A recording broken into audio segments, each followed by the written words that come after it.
mindfulness. The one thing that I like most about this, though, that I because we talk about this and people don't understand. I'm actually a writer, so for me, sometimes to try to get it back to writing. Here's the oh Jesus, so at any rate, so the here's the interesting thing. We do think of and I still think of it as an absolute recording, even though I know better. But I still think of it, almost use it as this absolute recording, and I want to get into maybe how and why evolutionary that may be, because that doesn't make much sense to me. But that's why civilization couldn't really function until we learned to write. Writing is what allows us to save information accurately. It's the ability to record it in a writing that doesn't change, because our memories change. Even oral histories, trying to convey to other human beings what you know is by words ends up being phenomenally inaccurate. I'm going to push back. Okay. Just a little bit, just for the sake of this. This is a hair worth splitting, I think. Oh dear Lord. I genuinely do. I think this is a difference. This is a distinction that makes a difference. I'm with you, Nick, but I don't think it's written language specific. I think that we can take a step back and say the use of symbol systems, yes, is what makes us different. And I think that language fits within that. But I think that there are symbol systems that we used before we were able to even get the beginnings of written language down that primed our brain towards the coevolution of society and genetics towards what we are now. So I think that's a distinction that makes a difference.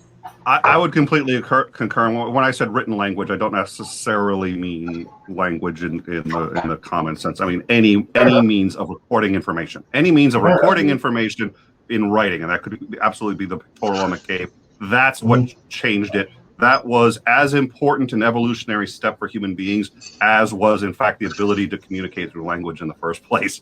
So I think language, if I recall, is only about 10,000 years old in human beings, like an actual, the ability to use language. And that's why we've been around for ostensibly 200,000 years. And but in the last 10,000, especially in the last 2,000, is when things started to really move for us. And it came down to written, being able to speak, and so we could organize. And then also being able to record in one way or another outside of our own memories, because our memories are really fucking faulty. So it's just kind of amazing that another quick rabbit hole. I remember where you were, but to your point, see, this is what it's for. This is what it's for. Just okay. So Megan, I'm gonna send it to you. It's gonna be FedEx. Shock me every time a good point is made. Yeah. well, we'd never have to take it out of the box for that. We talk about conditioning then. I got here, both of you. So keep in mind that, like, back before written language, before reading was ubiquitous, pre the Guggenheim, or not Guggenheim, Gutenberg. Thank you. Printing press, this, that, and the other. Intelligence was determined by memory, because it was the mnemonists, the people who could remember large swaths of poetry and history, that people went to for advice and to learn lore and to figure it. Like, that was the Farmer's Almanac and Encyclopedia all rolled up into one, was the person who could remember the stories. So like memory was like, when people said people were smart, they meant that they had a good memory for things. But all of this, what you were saying reminded me of it, because you're talking about how using symbol systems forwarded our ability to memory and history and evolution and stuff. Oh, good. So he just leaves. See, like a child. Oh dear Lord! Well, only when you're talking. I just threw right back to you, and you weren't there. Sorry, the family was getting. I just wanted to ask them to try to keep it down a little bit, because the mic is. I haven't finished resetting the mic, and so it picks up a lot. So, yeah. Well, and so I had a question, which was, why on earth does memory work this way? You'd think it would be more useful to us if it was much more accurate, and instead it only seems sort of reasonably accurate. Why reasonably accurate? Evolutionary, how did we get there? Well, I think we touched on that a bit before too. The survival concept of remembering things that are super negative and negative emotionally, something that's jarring in a negative sense. There's a survival aspect of that. If you're remembering things that went horribly wrong, that were traumatic in a certain sense, then that's informative. That tells you what not to do in the future. So in that sense, our ability to remember intensely negative moments, I think, does give us a slight advantage, even if it's not accurate. It is serving that function. So now that would be, I assume that would include, because you had mentioned this before, flashbulb memories. So now people tend to think that flashbulb memories are far more accurate. Is that necessarily the case? Is that what can you tell us about flashbulb memories? Yeah, not necessarily. So there's high confidence in those, and it's something that occurs, like an example people always use of flashbulb memories is, where were you on 9/11, or when you found out about 9/11? That's a flashbulb memory. And you can say, I know I was here doing this, and you can picture it in your mind, right? So you feel really confident in your ability to remember that accurately. And it's a visceral sort of like, I can picture this scenario, but that doesn't necessarily translate to it being an accurate memory. And again, it can be rewritten. You retell that story and it sort of gets rewritten in the context of how you tell it, or how you're remembering things, or someone telling another version of that same story who was with you. So now what you just said there was interesting in the context of who you're talking to.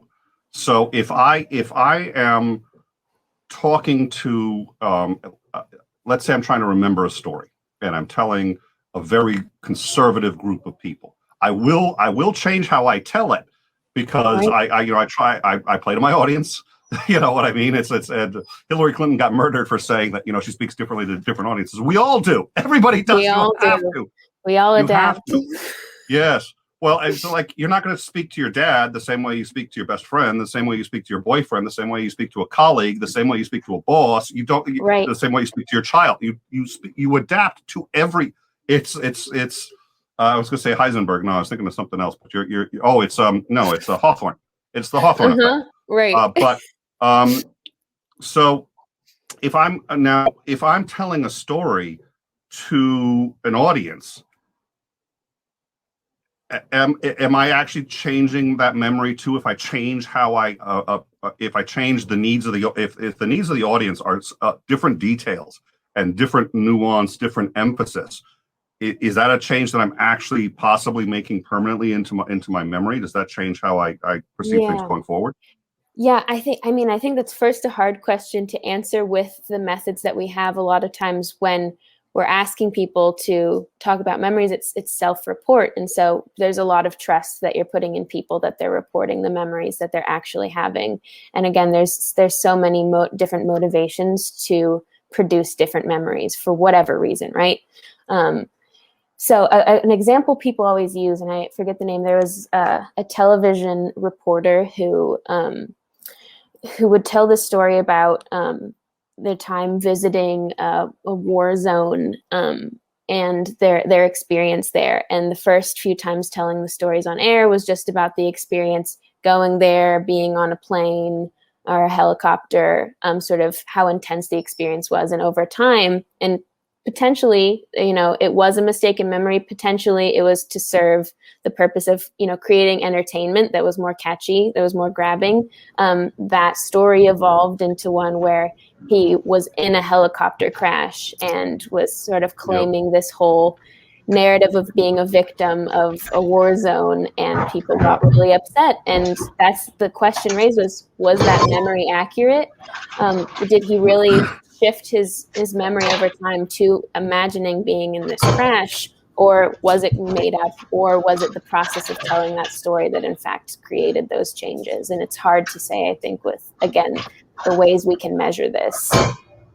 He roasted for that. That was I think it was the CNN guy, wasn't it? It was, yeah, and I forgot who it was, but I think it was, yep, Williams. And then it turned out he had done the same thing with New Orleans, because he had been down there for Katrina, and he had said, I saw the bodies going by. Now here's the thing though, and this is why this gets interesting, because I've always liked Williams.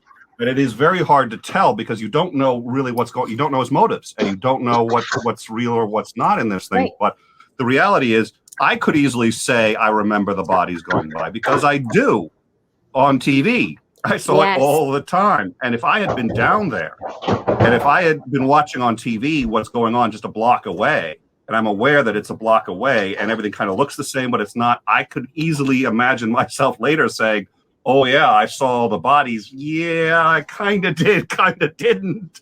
Exactly. And for a news reporter, those are the details that you can get hung on. But on the flip side, yeah. So, yeah, it was Williams.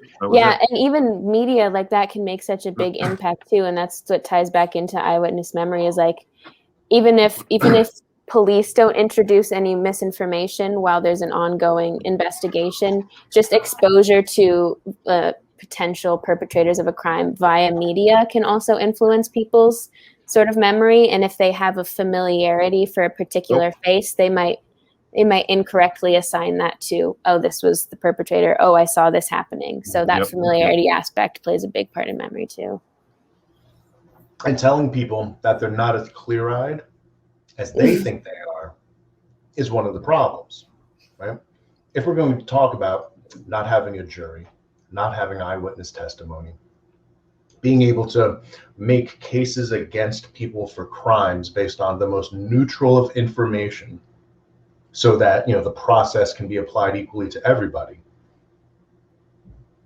An obstacle to that is telling people, like, are you telling me that I'm not accurate? Are you telling me my memory's not good? Are you calling me a liar? Are you telling me that I'm influenced by, I don't even watch that.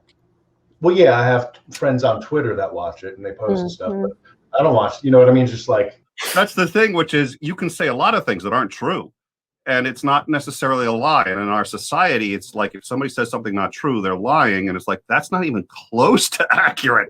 Yeah. And people say things that aren't true all the time and they're not lying. And that's something I'm going to do a show on. I've already actually got a script for just discussing what is lying, because we don't, a lot of people don't have a really good concept of that down. And when somebody tells me that I've said something that isn't true, I still do have a little bit of that instinct, like, you're accusing me of what? They're not accusing you of anything. They're saying that you said something that isn't a fact. And there are many ways that could happen. Many ways. One way is lying, but that's not the only way. Exactly. Lack of truth is not that all that is required to create a lie. There are other prerequisites for a lie. If lack of truth was the criteria for lying, we always lie all the time. Yeah. Yes.